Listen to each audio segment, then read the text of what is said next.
In the previous lecture, we have seen some uses of potentiometer.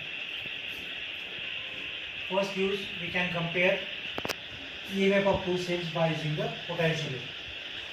And in the previous lecture also we discussed about the principle of potentiometer. That means if constant current is passed through the potentiometer wire, what I am telling, if constant current is passed through the potentiometer wire, then the potential difference between any 2 points of the wire is directly proportional to the length of that wire between those 2 points. On the basis of that, we have discussed the first use of potentiometer, that means by using potentiometer we can compare EMF of two cells. For that we have seen or we learned two methods. First, comparison of EMF of two cells by induction method, and second one, comparison of EMF of cells by using sum and difference method.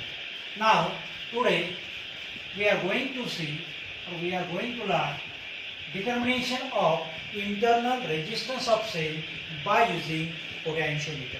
Now for that we have to draw one circuit diagram. In this circuit diagram, here this one is the wire of potentiometer, then to the wire of this potentiometer, here one resistance box, then key, then a cell of EMF E whose internal resistance is to be determined. That cell is connected as per this circuit diagram, that is connected to the galvanometer, and galvanometer is connected to the sliding jockey Z. Now here point P is taken. Now point A, here point B. Now to this point A, another battery of EMF E1, then key K1, and one rheostat is connected in series combination between point A and B of the potentiometer wire.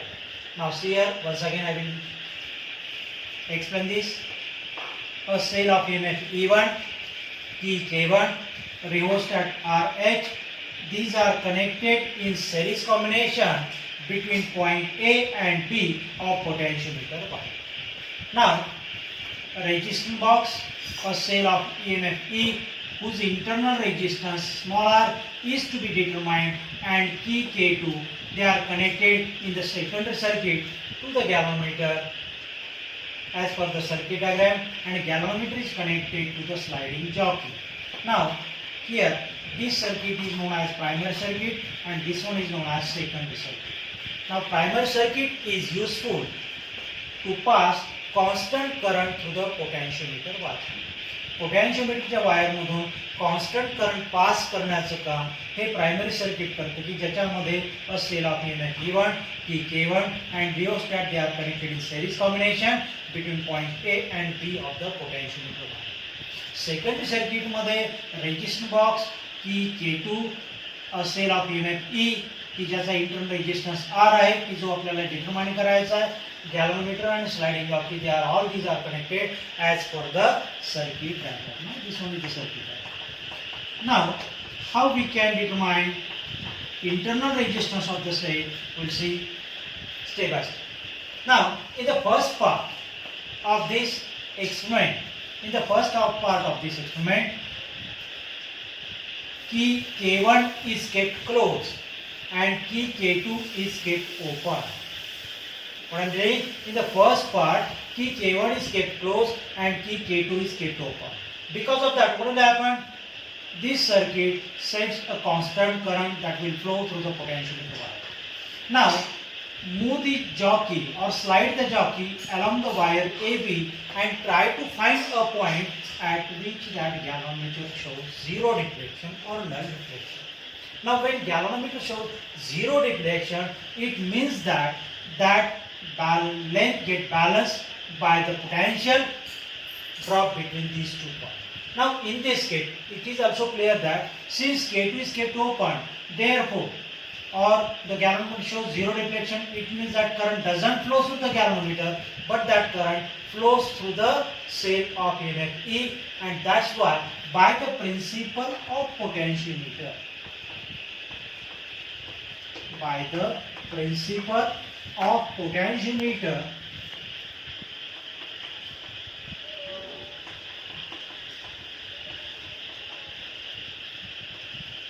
we can write E is equal to I into sigma into L1. What is the EMF of cell whose internal resistance is to be determined? I, constant current flows through the potentiometer wire. Sigma, resistance per unit length of the wire. L1, length of wire between point A and this null wire. That means when constant current flows through the galvanometer wire, but if this key K2 is kept open and if galvanometer shows zero deflection, it means that current flows through the cell but it doesn't flow through the galvanometer, and that's why by the principle of potentiometer we can write that EMF of that cell get balanced by the balancing length L1, and that's why we can write E is equal to I into sigma into L2. Now in the second part, both keys are kept closed. What I am telling, in the second part, K1 and K2 are kept closed.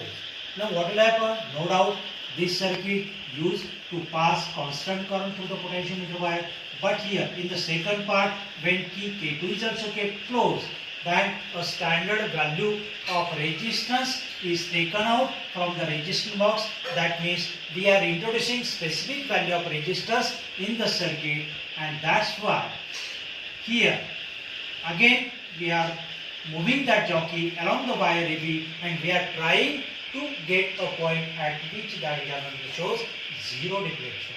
Now what is happening in this case? No doubt galvanometer shows zero deflection if L2 is the balancing length. For this case, then in this case galvanometer shows zero deflection. That means current doesn't flow through the galvanometer. But here, since the resistance box is shunted by this cell, and that's why potential difference across the cell, it is balanced by the balancing length L2, and that's why for the second part, by the principle of potentiometer, we can write potential difference across the cell, that means V is equal to I into sigma into 2. पहिल्या part मधून आपल्याला हे equation मिळालं, E is equal to I into sigma into L1. Second part मध्ये दोन्ही keys close केले आहेत. नंतर गॅल्व्हनोमीटर मध्ये झिरो रिफ्लेक्शन दाखवल्यानंतर आपण या ठिकाणी पाहिले की रेजिस्टन्स बॉक्स हा शंट केला सेलनुसार. जरी गॅल्व्हनोमीटर मधून जर करंट वाहत नसेल, परंतु इथे त्या सेल मधून करंट वाहतो की ज्याच्या सहाय्याने इथे रेजिस्टन्स बॉक्स आपण काय केला, पॅरलल कॉम्बिनेशन मध्ये जोडला, आणि त्यामुळे by the principle of potential we can say that potential difference across the cell get balanced by the balancing length L2, and that's why we can write V is equal to I into sigma into L2. Now dividing equation 1 and 2, we can write E by V is equal to I into sigma into L1 divided by I into sigma into L2. I get cancelled, sigma get cancelled, therefore we can write E by V is equal to L1 divided by L2. Give it equation number 3. Now up to this it's okay. Now according to Ohm's law, what we can write, V is equal to I into R. Is it right? Now if small I is the internal resistance, is EMF of the cell, then for this case we can write E is equal to I divided by capital R plus small r. Make one star for this, because proof of this which we have seen in the 11th standard. That means according to Ohm's law, V is equal to I into R, and if capital R is the resistance taken out from the resistance box, small r is the internal resistance of this cell, I is the current flowing through that cell, if E is the EMF of that cell, then we can write capital E, that means EMF of the cell is equal to capital R divided by capital R plus small r. Then here, therefore what you can write, I is equal to E divided by capital R plus small r. Equation number 4. Now if we put up the value of R in this equation, V is equal to IR, what we can write? From equation 4 we got I is equal to capital E divided by capital R plus small r. Now we are putting the value of I in this equation. We can write V is equal to I E divided by capital R plus small r into capital R. Equation number 5. Now we are substituting the value of V in equation 3. Here what we can write? By substituting the value of V in equation 3, we get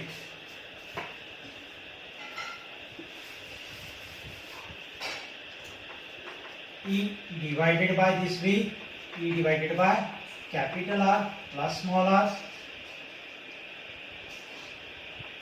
is equal to E divided by V. By substituting the value of V in equation 3, we get E divided by E divided by capital R plus small r is equal to L1 divided by L2. Now rearranging the terms, we can write E into capital R plus small r divided by E. By rearranging the terms, we can write E into capital R into bracket capital R plus small r divided by E into capital R is equal to L1 divided by L2. E get cancelled. Therefore, capital R plus small r divided by capital R is equal to L1 by L2. Therefore, R divided by R plus small r divided by R is equal to L1 by L2. That means 1 plus small r divided by capital R is equal to L1 by L2. Now, therefore, small r divided by capital R is equal to L1 divided by L2. Just take this here, it becomes minus, and finally we can write R is equal to L1 minus L2 divided by L2 out of bracket capital R. Equation number 6. Equation 6 gives equation for determination of internal resistance of a cell by using potentiometer. See one by one. First, in the first part, K2 is kept open, K1 is kept closed. In that we are getting the equation E is equal to I into sigma into L1. In the second part, both keys are kept closed. Then potential difference of a cell balanced by the balancing length L2. Then by the principle of potentiometer, we can write V is equal to I into sigma into L2. Then dividing these two equations, we are getting E by V is equal to L1 by L2. Then by using Ohm's law, by using the basic electrical terms, and rearranging the terms step by step, finally what we got, small r is equal to L1 minus L2 divided by 2 out of bracket capital R. L1 first balancing line, L2 second balancing line, R resistance taken out from the resistance box, and small r internal resistance of the cell. This is nothing but the how we can determine internal resistance of a cell by using potentiometer. The next point is comparison between potentiometer and voltmeter, or in another way we can say that advantages of potentiometer over voltmeter. And one more thing, we can differentiate between potentiometer and voltmeter. Potentiometer and here voltmeter. Now first distinguished factor, potentiometer, it is a more accurate instrument which is always useful for the determination of EMF of a cell and potential difference. But voltmeter, with the voltmeter we can measure only potential difference, and with the help of potentiometer we can measure EMF of a cell and potential difference between any 2 points of the wire. Then second thing, potentiometer more accurate Here voltmeter less accurate than potentiometer. It doesn't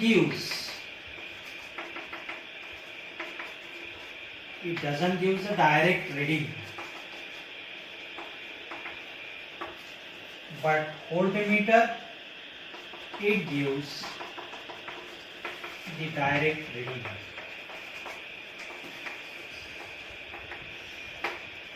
And one more, it is not portable. It is not portable म्हणजे काय, साईजने हे लहान नसेल तर बऱ्यापैकी मोठे असेल, तिथं rectangular wooden frame असेल, बाकीचे इन्स्ट्रुमेंट असेल, त्याच वेळेस पोटॅन्शियोमीटर यूज करतात. But voltmeter is portable. That means we can differentiate between potentiometer and voltmeter. Potentiometer, it is useful for the measurement of EMF of cell, for the measurement of potential difference, and with the help of potentiometer also we can measure internal resistance of a cell. But voltmeter, it is only useful for the measurement of potential difference or EMF. Then second, potentiometer, it is more accurate, whereas voltmeter is less accurate. And in potentiometer, we cannot get the direct reading on the scale, but in voltmeter, definitely we will get reading directly in meter. And one more, potentiometer, it is not portable, but voltmeter is a portable. This is about the distinguish between potentiometer and voltmeter. And in next period, we will see what is meant by galvanometer, what is the specification of galvanometer, and how we can convert galvanometer into ammeter and voltmeter. Thank you.